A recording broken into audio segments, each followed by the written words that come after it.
خاوتي وطاتي مسرخ عليكم bonsoir tout le monde azul fillah wa nahlan wa sahlan msharakum ya jamaat al-khair, j'espère que vous allez bien.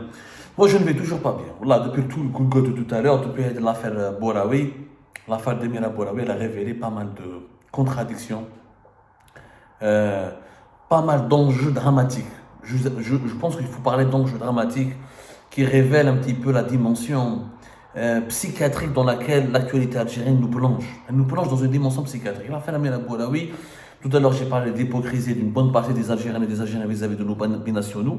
Alors, quand on est binational, on joue dans l'équipe nationale et on qualifie l'équipe nationale en Coupe du Monde, ou là, lorsqu'on arrange les intérêts du régime et ses agendas, on devient un bon binational, un bon patriote, un fils d'immigré, mais qu'on salue, qu'on aime et qu'on adore. Mais quand on est binational et opposant et on veut le changement démocratique dans son pays, on défend les droits de l'homme et le respect des libertés fondamentales et l'alternance démocratique au pouvoir, et ben on devient un agent de la France, un espion étranger, un salopard et un traître. Il y a une grande hypocrisie que nous avons dénoncée tout à l'heure. Mais je ne vais pas revenir là-dessus.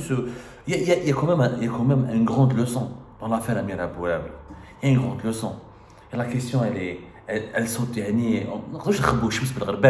peut pas cacher le soleil avec un tamis, comme on dit. On ne peut pas cacher le soleil avec même un vaisseau spatial. C'est une vérité qui nous saute aux yeux. L'affaire Amira Boraoui, c'est quoi son principal enseignement? C'est que un Algérien ne vaut rien. Un Algérien ne vaut rien, Yanes.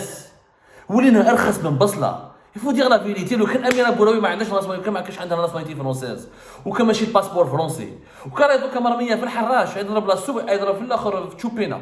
انا شو نونسيان تاع الحراش، نونسيان بريزوني، اما جماعه الحباس يعرفوا واش معناتها تشوبينا. تشوبينا يا جماعه en Algérie, c'est le petit bol, c'est une cuillère avec un petit bol dans lequel on te met hachak de la merde, c'est pas de la bouffe, de la merde, c'est même pas de la nourriture, de l'eau mélangée à du pain et de la merde qu'on fait manger aux prisonniers algériens, alors que les budgets destinés à l'administration pénitentiaire sont détournés, et les nourritures qui étaient censées être achetées pour les prisonniers algériens sont détournées, les nourritures sont détournées, la bouffe, les aliments sont détournés et vendus au marché parallèle. On a allé plusieurs fois en Algérie, part sur la grande opacité, le gâchis, le détournement, la corruption qui règne au sein de l'administration pénitentiaire. لو كان ما عندهاش وكان ماشي باسبور فرنسي وكان توانسه وكان نبعثوها كوم ان كولي شغل كيما ليفريزون شغل كوم سي اون ليفر ان بلا دو كوسكوس. Parce qu'être algérien, ça signifie rien. Ça signifie tout simplement qu'on est des minables, qu'on ne vaut rien. Et c'est là où on comprend pourquoi l'élite algérienne, pourquoi les Algériens, quand ils partent à l'étranger, ils demandent une nationalité étrangère, notamment une nationalité française, ou la espagnole, ou la anglaise, ou la allemande, ou la suisse. Parce qu'ils savent très bien qu'avec leur nationalité, ils ne sont pas protégés. Qu'aux yeux des États étrangers, un Algérien ne mérite ni respect, ni égard, ni humanisme. On n'applique sur lui aucune loi, il n'est concerné par aucune loi. On le livre facilement à la dictature, on le rejette, on l'expédie, on l'extrade, on l'expulse. Parce que le fait d'avoir des papiers algériens est déjà un défaut en soi. Il y a quelque chose de dévalorisant qui a été dévalorisé, qui est rabaissant. Oui, je dis bien, je le regrette, je ne suis pas en train de dire ce que la nationalité algérienne est devenue un synonyme de cauchemar, de calvaire. Amira Boraoui, ou comme l'intervention des autorités consulaires françaises, ou comme l'intervention de la diplomatie française, ou comme sa nationalité française, donc en prison en Algérie, après avoir été extradé en un temps record. Les Tunisiens voulaient la mettre dans un vol à 19h. Hier, lundi 6 février à 19h. Juste après sa sortie du tribunal, la matinée, en une après-midi, en même pas une journée, ils étaient prêts à l'extrader vers l'Algérie. Parce que quand on est algérien, aucune loi, les autorités tunisiennes, comme n'importe quoi, même si ça s'est passé en Égypte, ou là, même dans les Émirats arabes unis, ou là, dans tous les autres pays arabes ou là, africains, quand on est algérien, on n'a pas une nationalité européenne ou là, occidentale, ou là d'un pays puissant, ou là d'un autre pays puissant et prestigieux, eh bien, je peux vous assurer qu'on est écrasé, que nos droits sont bafoués, que notre dignité est violée, que notre innocence elle est jamais reconnue, il n'y a pas de présomption d'innocence, on n'applique aucune loi, aucun protocole, on ne fait preuve d'aucun humanisme à l'égard d'un ressortissant algérien. Il est algérien, il est foutu. Être algérien, c'est être déjà condamné à l'avance. C'est ça la vérité, à dire la leçon. Zaki Hannaj, un autre militant de droits de l'homme, il est aussi respectable que mademoiselle Amira Bouraoui. Il est aussi engagé que Amira Bouraoui. Il était aussi influent Fawzat al-Hira que Amira Bouraoui. Il a fait un travail exceptionnel sur les arrestations des activistes, les militants des droits de l'homme, les militants du Hirak, leur emprisonnement. Il avait fait un travail, il coordonnait de façon magnifique entre les familles des détenus politiques et les avocats. Il est devenu une des sources des médias algériens et internationaux sur le calvaire, le cauchemar, ou les dossiers, sur les tenants, les aboutissants des dossiers des détenus politiques en Algérie. Alors, on me bloqué en Tunisie depuis plusieurs mois.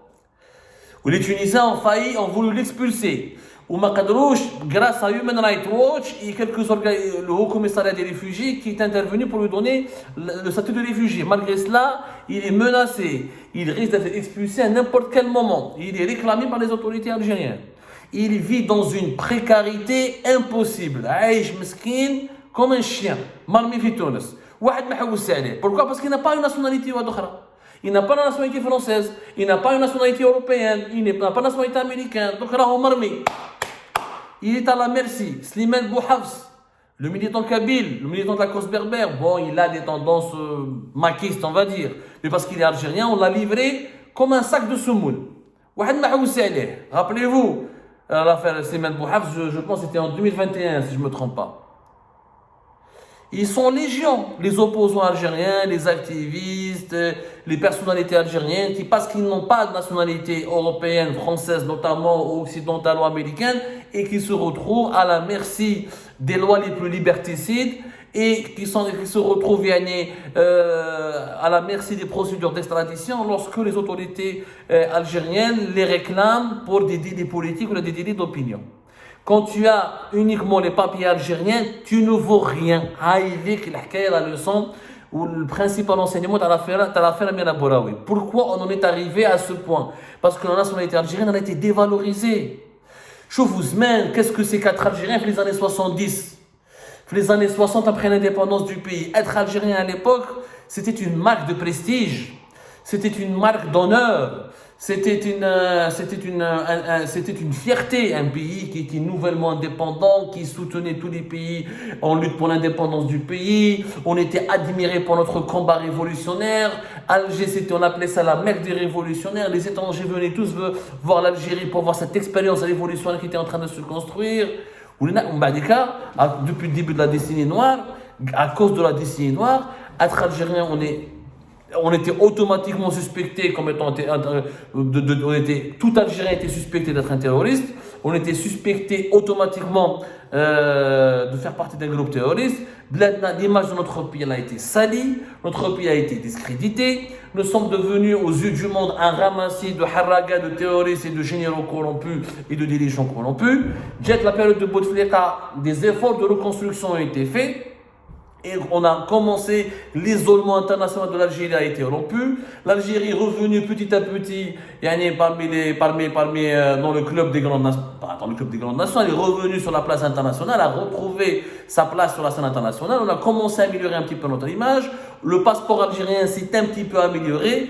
Même avec la crise politique de 2019, l'État s'est effondré. Au lieu de la nouvelle Algérie a dit, on ne vaut rien. Je vous le passeport, le classement du passeport algérien 2022, vous allez voir. Le passeport algérien ne vaut pas plus que le passeport du Mali, de la Guinée, du Togo. Des pays pauvres, parmi les plus pauvres de la planète, parmi les plus arriérés de la planète. Le passeport tunisien, marocain et de plusieurs autres pays arabes est meilleur que nous, est meilleur que le passeport algérien. Alors que l'Algérie a une histoire plus glorieuse que le Maroc et la Tunisie, a un prestige international de par son histoire, de par sa lutte contre le colonialisme, de par sa participation au mouvement des non-alignés, de par sa participation pour le soutien à la cause palestinienne, de par sa contribution à la libération de plusieurs pays africains. On avait une image internationale nettement plus rayonnante que beaucoup de pays africains et arabes. C'est ça ce qui fait mal au cœur. Et les Tunisiens, j'avertis tous nos confrères et nos consoeurs tunisiennes. Il faut organiser une campagne de boycott de la Tunisie. La Tunisie n'a plus aucune souveraineté. Elle est devenue une wilaya algérienne. la manière avec laquelle Amira Bouraoui a été traitée, comment elle a été arrêtée, comment elle a été kidnappée, enlevée en pleine rue, comment elle allait être extradée aussi rapidement, si ce n'est l'intervention, s'il n'y avait pas l'intervention des autorités françaises consulaires et de la diplomatie française, cela prouve que la Tunisie n'est qu'une annexe du régime algérien. Donc, ni l'évolution des démocraties, ni l'évolution des jasmins. Et bien, la Tunisie, on en parlera demain. Moi, je vais lancer un appel au boycott. Il faut boycotter la Tunisie. Tous les produits qui viennent de Tunisie, il faut les boycotter. La Tunisie est aujourd'hui complice avec les crimes du pouvoir algérien. Et où les Tunisiennes et les Tunisiens doivent comprendre qu'en restant silencieux face à Kais Saïed, ils se montrent complices, qu'un jour ou l'autre, en Algérie, il va y avoir un changement. Et que le futur régime algérien qui aura davantage, qui aura une plus forte légitimité populaire, n'hésitera pas à se rappeler des complicités des autorités tunisiennes dans les traitements inhumains infligés aux opposants algériens lors de l'époque du régime de Tebboune. Il va y avoir une révision profonde de nos relations avec la Tunisie.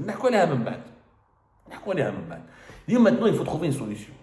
Il est urgent que les Algériens qui sont à l'étranger et qui sont binationaux et qui sont d'autres nationalités que la nationalité algérienne, il faut qu'ils s'unissent, il faut qu'ils militent pour créer une nouvelle Algérie. Nous devons créer une Algérie virtuelle, une nouvelle Algérie, même si elle est virtuelle, ce n'est pas la véritable Algérie, mais il faut qu'on crée à l'étranger une nouvelle Algérie à travers des associations, des lobbies, des fondations, pour qu'on puisse venir en aide aux mahgourines, aux détenus politiques, aux militants des droits de l'homme victimes de la répression, aux journalistes victimes de la répression et de la persécution. Il faut qu'on constitue des associations, des fondations et des lobbies qui activent au niveau de l'Occident, au niveau des grands pays, pour multiplier les pressions sur les autorités algériennes afin que les opposants, les activistes, afin que les droits de l'homme soient respectés, promus ou défendus et que les libertés fondamentales soient préservées. Parce que l'Algérie, cirque. Plus aucune liberté n'est tolérée, plus aucune action, plus aucune démarche qui relève des libertés fondamentales, que ce soit la liberté d'expression, la liberté de manifester, la liberté de réclamer un changement politique dans son pays, la liberté de débattre, la liberté de contredire. Plus aucune de ces libertés n'est respectée en ce moment. L'Algérie est devenue une prison à ciel ouvert. Et à ce rythme-là, les 46 millions d'Algériens vont devenir tous des détenus politiques. Il faut que les Algériens qui sont à l'étranger s'activent et jouissent comme elle l'a fait Madame Amira Bouraoui, mais Mademoiselle Amira Bouraoui, comme elle l'a fait, elle a bien su tirer profit de sa nationalité française pour retrouver sa liberté et s'exiler en France et venir en France afin de échapper à la machine de la persécution ou de l'arbitraire du régime algérien. Il faut que tous les autres Algériens qui soient binationaux ou la simple résidents à l'étranger, ils profitent de ce climat de liberté qu'il y a à leur disposition. Bien sûr, dans aucun pays, les libertés sont absolues, toutes les libertés sont partout relatives, mais elles sont beaucoup plus élargies et beaucoup plus importantes que les libertés superficielles et virtuelles qui restent en ce moment dans notre chère Algérie. Il faut qu'on en profite pour constituer des véritables... L'image de notre pays, elle doit être restaurée. Le prestige de notre pays doit être restauré. Il ne peut pas compter sur le régime actuel. Ce n'est pas avec les vieillards, les dirigeants actuels qui ne veulent que juste emprisonner, incarcérer, faire taire, réprimer, imposer uniquement leur vision du monde, une vision d'un monde archaïque et arriéré. Ce n'est pas eux qui vont restaurer le prestige de notre pays. Le prestige de notre pays, il est entre les mains des activistes, des écrivains, des intellectuels, des membres de l'intelligentsia algérienne, des cerveaux algériens qui sont à l'étranger, qui doivent s'unir, unir leurs efforts, dépasser les problèmes d'ego, dépassionner les débats, dépasser les différends personnels et les divergences purement individuelles et individualistes, pour travailler pour un projet commun, le salut et l'avenir de notre pays. Nous devons sauver notre pays. Notre pays risque d'aller vers la ruine. La dictature absolue, les crises de succession qui vont se poser à l'avenir, qui va remplacer Abdelmadjid Tebboune, est-ce qu'il y aura un deuxième mandat ou pas? À partir de 2024, l'Algérie sera confrontée à des défis, à des problématiques encore plus dangereuses que celles de 2018 et 2019 lors de la naissance du Hirak. Pour une raison simple, le monde d'aujourd'hui et de 2024 sera beaucoup plus dangereux à cause de la guerre en Ukraine, de cette troisième guerre mondiale déguisée qui risque de commencer, des crises énergétiques, économiques et financières. Nous allons vivre des défis, des problématiques hyper dangereuses qui risquent de compromettre définitivement la stabilité de notre chère Algérie. On est en train de jouer avec le feu. En laissant notre pays comme ça en train de décliner, oui, l'Algérien en Tunisie, il est considéré comme un sac de semoule, ou la malabali comme une pizza qu'on peut livrer avec le premier avion qui part à Alger. Personne ne respecte notre pays. La citoyenneté algérienne n'est respectée nulle part. Nos droits sont bafoués partout. Notre image, elle est réduite à celle d'un esclave ou d'un harraga en fuite partout. Nous sommes considérés maintenant comme des moins que rien. À cause de la décadence de notre État et à cause de cet autoritarisme absolu qui a écrasé toutes les formes d'intelligence et qui ne fait qu'encourager les formes de médiocrité. C'est la leçon absolument qu'il faut tirer de l'affaire de Namira Bouraoui. Bien sûr, on ne peut pas tous avoir la nationalité française et Dieu merci. Mais si on a des associations solides, si on a des nouvelles ligues algériennes de défense des droits de l'homme, si on a des fondations qui militent pour la démocratie et pour les libertés fondamentales en Algérie, qui activent à Genève, à Bruxelles, à New York, à Montréal, à Londres, partout, à Istanbul, partout à travers le monde, même s'il faut, même dans les pays du Golfe s'il le faut, que toutes les communautés algériennes, partout dans les pays riches et les pays puissants, s'unissent entre elles et constituent des véritables lobbies avec des pressions directement auprès des décideurs de ce monde, des décideurs économiques, des décideurs politiques, pour les sensibiliser et leur demander de revoir et de réviser leurs relations avec les dirigeants actuels. Non pas par amour pour les Algériennes et les Algériens, mais par pur pragmatisme, parce que les dirigeants, ils ne sont pas capables de redresser l'Algérie, ils n'ont pas été capables de construire une nouvelle Algérie, ils ne seront pas capables de préserver le pays face aux crises futures. Et si l'Algérie sombre, c'est toute l'Afrique du Nord, une grande partie du bassin méditerranéen qui va sombrer. ولا نشوفوا واش صار في لا ليبي ولا نشوفوا واش صار في لو ساحل ولا نشوفوا واش صار في العراق في لا سيري في اليمن etc. Il faut tenir ce discours. Il faut aller vers plus de solidarité. Il faut réhabiliter l'honneur de l'Algérienne et de l'Algérien. Il faut absolument restaurer le prestige de notre pays parce que nous sommes devenus maintenant des petits minables que tout le monde veut nous chasser, nous expulser et que personne ne veut même pas nous donner le droit de se défendre. Ils ne veulent même pas maintenant nous concéder l'illusion qu'on peut avoir le droit de se défendre.